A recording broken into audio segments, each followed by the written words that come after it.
Assalamualaikum warahmatullahi wabarakatuh. Perkenalkan, nama saya Astuti Alawiyah Siregar, peserta Latsar CPNS golongan 2 angkatan 22 kelompok 1. Saya sebagai perawat di Puskesmas Paringgonan Kabupaten Padang Lawas. Pada kesempatan kali ini, saya akan memaparkan rancangan aktualisasi saya yang berjudul Peningkatan Pemahaman Pasien dan Keluarga terkait penyakit TB paru berikut penularannya di wilayah kerja Puskesmas Paringgonan Kabupaten Padang Lawas tahun 2022.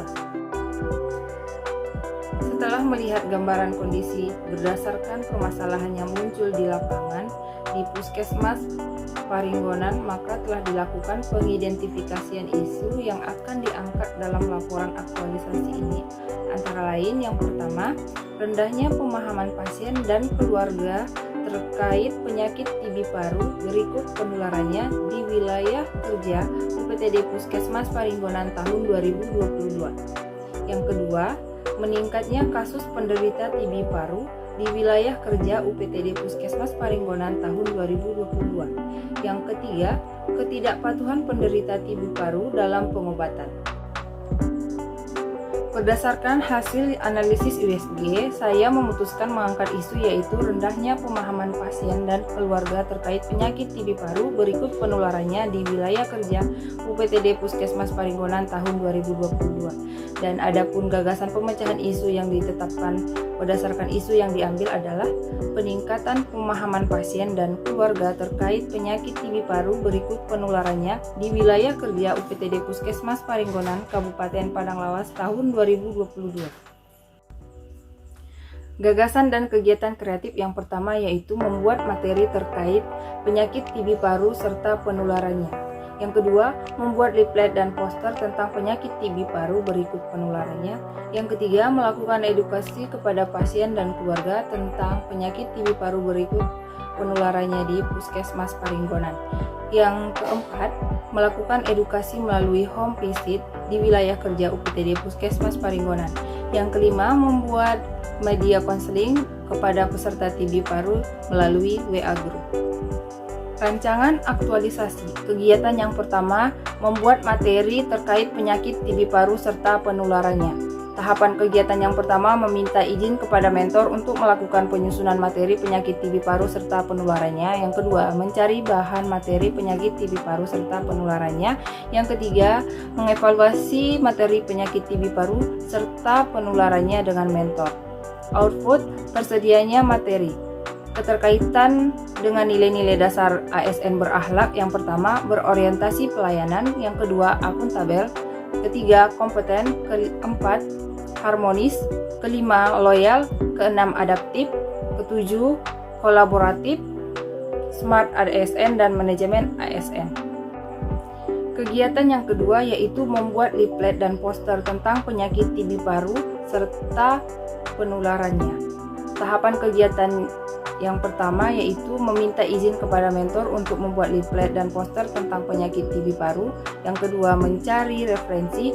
Yang ketiga, mendesain leaflet dan poster. Yang keempat, mencetak leaflet. Outputnya adalah tersedianya leaflet dan poster.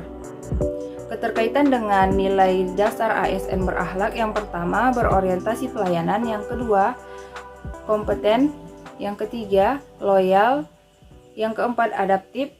Kelima, kolaboratif, manajemen ASN, dan smart ASN.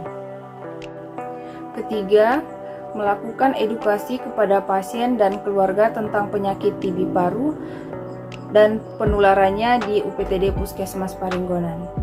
Tahapan kegiatan yang pertama, melakukan konsultasi kepada pimpinan terkait sasaran dan kegiatan edukasi TB paru di Puskesmas Paringgonan.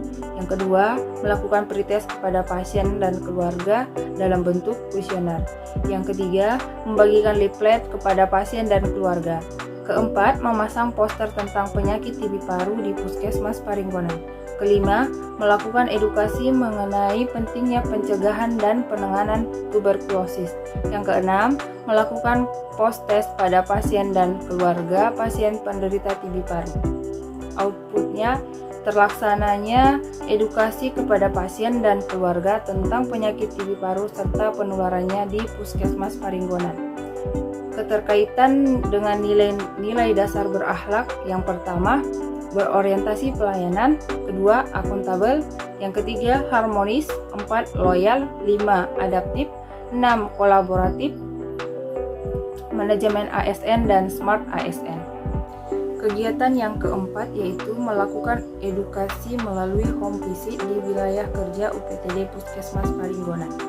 Tahapan kegiatan yang pertama yaitu melakukan konsultasi kepada pimpinan terkait sasaran dan kegiatan edukasi melalui home visit di wilayah kerja Puskesmas Paringgonan. Yang kedua, melakukan pretest kepada pasien dan keluarga dalam bentuk kuesioner. Yang ketiga, membagikan leaflet kepada pasien dan keluarga. Yang keempat, melakukan edukasi mengenai penyakit TB paru melalui home visit di wilayah kerja Puskesmas Paringgonan. Yang kelima, melakukan post test pada pasien dan keluarga pasien mengenai penderita TB paru. Outputnya terlaksananya edukasi kepada pasien dan keluarga tentang penyakit TB paru serta penularannya di Puskesmas Paringgonan. Keterkaitan substansi dengan nilai-nilai dasar berakhlak, yang pertama berorientasi pelayanan, yang kedua akuntabel, ketiga harmonis, keempat loyal, kelima adaptif, keenam kolaboratif, manajemen ASN dan smart ASN. Kelima, membuat media konseling kepada penderita TB paru melalui WA group. Tahapan kegiatan yang pertama yaitu konsultasi kepada mentor, yang kedua menyiapkan rekam medis pasien yang akan dihubungi melalui WA group 1 hari sebelum jadwal kontrol, yang ketiga memberikan informasi dan pengumuman di grup jadwal kontrol agar tercapai pengobatan yang sesuai dengan anjuran dokter. Yang keempat, menginformasikan kepada dokter terkait jadwal kontrol pasien. Output terlaksananya kegiatan untuk memberi informasi dan jadwal berobat melalui WA group. Keterkaitan dengan nilai-nilai dasar berakhlak yaitu berorientasi pelayanan, akuntabel, kompeten, harmonis, loyal, kolaboratif, dan smart ASN, manajemen ASN. Sekian pemaparan rancangan aktualisasi dari saya. Atas perhatiannya saya ucapkan terima kasih.